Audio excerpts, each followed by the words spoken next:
If you knew what really happens in the first moments after death, if you could hear, verifiably, what a soul of God actually saw beyond the veil, would you dare to listen until the end? Because what you're about to hear from Saint Faustina about the mystery of purgatory has the power to change how you live your next 24 hours starting now. And if you watched the revelations of Saint Bridget and felt that holy discomfort in your soul, stay with me, because this goes even deeper. We're so used to thinking about death like something far away, something that belongs to hospitals, funerals, and old age. But for the saints, death isn't a distant concept. It's a doorway. And Saint Faustina, this quiet Polish nun, hidden in a convent, unknown to the world, was allowed by God to see what almost no human eyes ever see while still alive. What happens to souls right after they die, and how the mercy of God burns even hotter than the fire that purifies them. Imagine this. One moment, a person is breathing, thinking, planning tomorrow. The next, the heart stops. No time for one more message, one more apology, one more confession. The body is still. But the soul is wide awake. No anesthesia, no delay. It is suddenly more alive, more lucid, more aware than it ever was on earth. No distractions, no excuses, no noise, only truth. Saint Faustina describes this clarity in such a way that you almost feel it hitting you. She explains that when the soul leaves the body, it instantly understands two things: who God truly is and who it truly is in front of him. Everything that seems small, unimportant, negotiable. Every wasted grace, every time someone said, "Later I'll change," all of it stands in front of the soul like a burning mirror. Nothing is hidden. And here's the shock. Many of those souls are not damned. They are loved, deeply, infinitely. They died in God's grace. They belong to Him, but they are not ready to stand face to face with a love that pure, that holy, that blazing.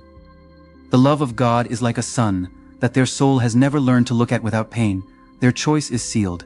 They chose God, but their soul is not yet fully conformed to that choice.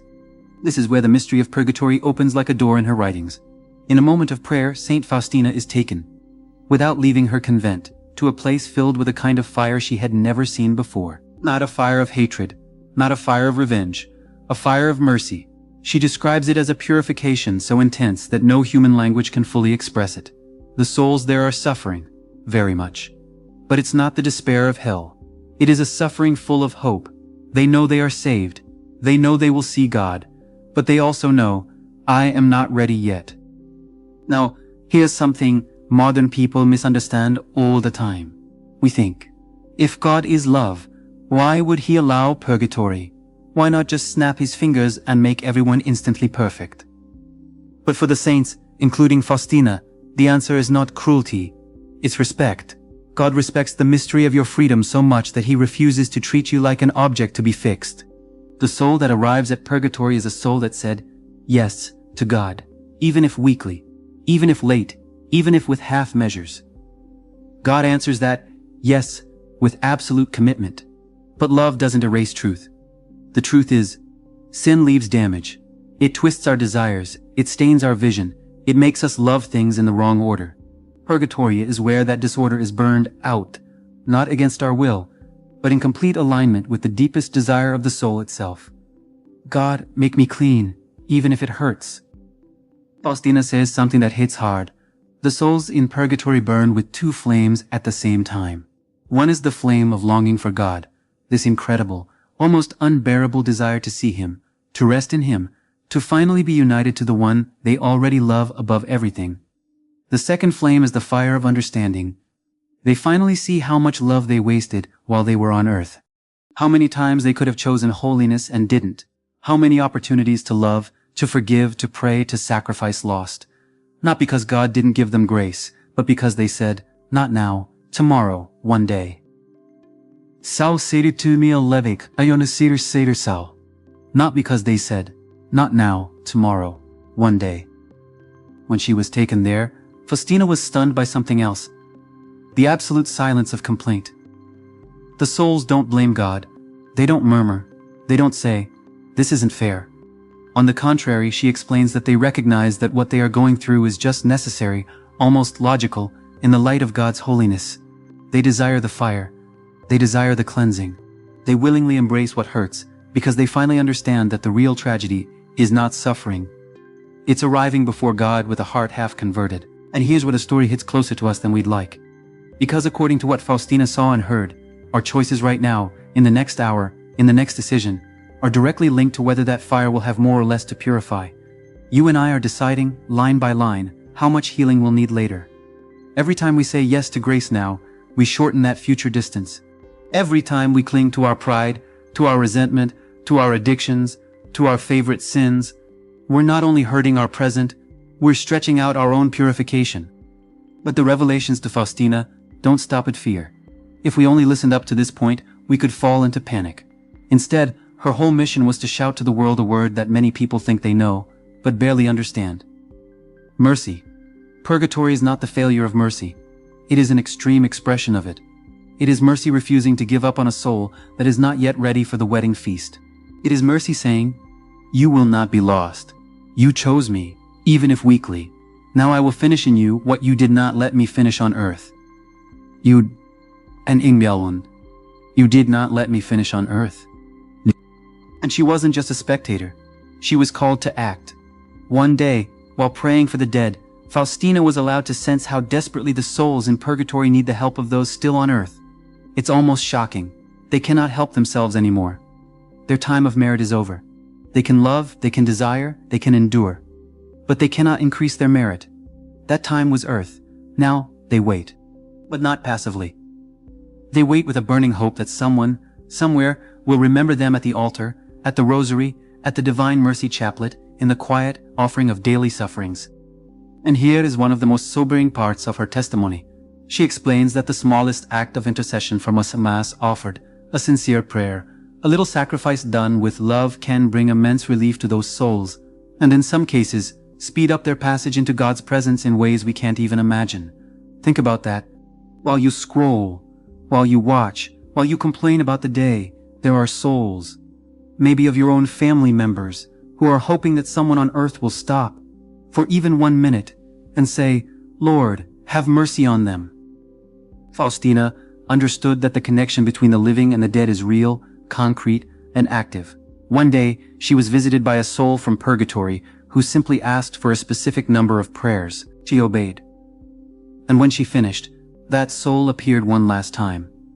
This time, radiant, free, entering into eternal joy.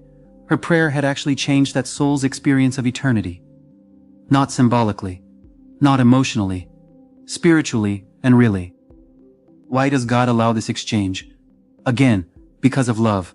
He wants His children to participate in each other's salvation, to be responsible for each other, not isolated individuals chasing private holiness. Through intercession, the body of Christ stretches beyond the grave. You and I can assist souls we never met on earth. And there will be souls in heaven one day who look at you with gratitude you didn't know you deserved, because your quiet, hidden prayer was the key that opened the final door of their purification. At the same time, Faustina makes it very clear that this relationship is not one-sided. The souls in purgatory, while they cannot merit for themselves, can pray for us. They can intercede. They can ask God to pour graces on the living. There is a mysterious exchange. We help them move toward the vision of God. They help us not lose our way on the road there. You are not alone in your struggle. There are souls silent, unknown, who are praying for you, hoping you won't waste the mercy that they themselves see with far more clarity now. All of this leads to a question that doesn't let us stay comfortable. If a saint like Faustina, who lived in such purity, saw the seriousness of purgatory, and spent hours praying for the dead, what excuse do we have to live like eternity is a vague theory. If she, who had visions, locutions, and consolations, still approached God trembling with reverence and humility, how should we distracted, divided, often lukewarm respond? That's where her central message returns. Now is the time of mercy, not tomorrow, not someday, now, while you still feel your own heartbeat, while you still can say, "Lord, I don't want to wait until that fire purifies me later." Start burning away what doesn't belong to you today. Confession is not a Catholic custom. It is an encounter with the same mercy that works in purgatory. But now, without the same intensity of pain, and with the chance to merit. Prayer is not a religious hobby. It is oxygen for a soul that one day will breathe only God. And if you wonder, how do I start? How do I live differently without falling into despair or scrupulosity? The road is much simpler than we think. Ask for the grace to fear sin more than suffering. Ask for the grace to love God more than your comfort. Begin with small, concrete acts. Forgive that person you've been refusing to forgive. Offer up a hidden sacrifice for a soul in purgatory. Schedule that confession you've been postponing for months. Set aside 10 minutes to pray the Divine Mercy Chaplet, specifically for the dying and the souls in purgatory. Faustina heard from Jesus himself that this chaplet has immense power at the hour of death. You have no idea whose eternity might be affected by your 10 minutes of fidelity. Now, pause and let this sink in. Every soul that passes from this life today, every heart attack, every quiet last breath in a nursing home, will suddenly realize that all the things we argue about online, all the worldly victories and humiliations, every number, every title, every like, none of that mattered. Only one question will stand in front of them like a blazing sun. Did you love? Did you accept my mercy? Did you respond to my grace? For some, that question will reveal a life lived in such surrender that their transition into God's presence will be quick, almost like stepping into a familiar embrace. For many others, that same love will be so different from how they lived that they will need to be cleansed, healed, straightened. Those are the souls of purgatory, souls loved by God, souls not lost, but not yet ready to be fully found. The vision of Saint Faustina doesn't exist to feed curiosity, or to give us spiritual spoilers about the afterlife. It exists to shake us awake, to call us to responsibility, to ignite in us a fire for holiness and mercy that starts now. God is not playing games with you. He is not waiting to catch you failing. He is offering you, right now, the possibility of living in such a way that, when your moment comes, His light will not be a shock, but a homecoming. If this message resonates even a little bit in your heart, don't let it fade when the video ends. Before you click away, ask yourself, who do I need to pray for right now? Who in my family, among my friends, or even unknown to me, might be in that place of purification, waiting for someone to remember them? Take a moment. One sincere Hail Mary, one short chaplet, one simple, honest sentence. Jesus, have mercy on the souls in purgatory, especially the ones most abandoned. That tiny act might echo in eternity in ways you'll only discover in heaven. And if you want to go deeper into these mysteries, to keep exploring what the saints have seen, and what God is whispering to this generation about life after death, stay with us here on Living Hope.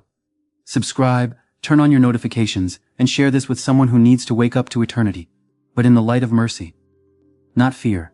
Together, we're going to keep walking through the revelations of the saints, not as spectators, but as people who let their words change how we live, how we love, and how we prepare for the only moment that truly defines everything, the moment we step from time into forever.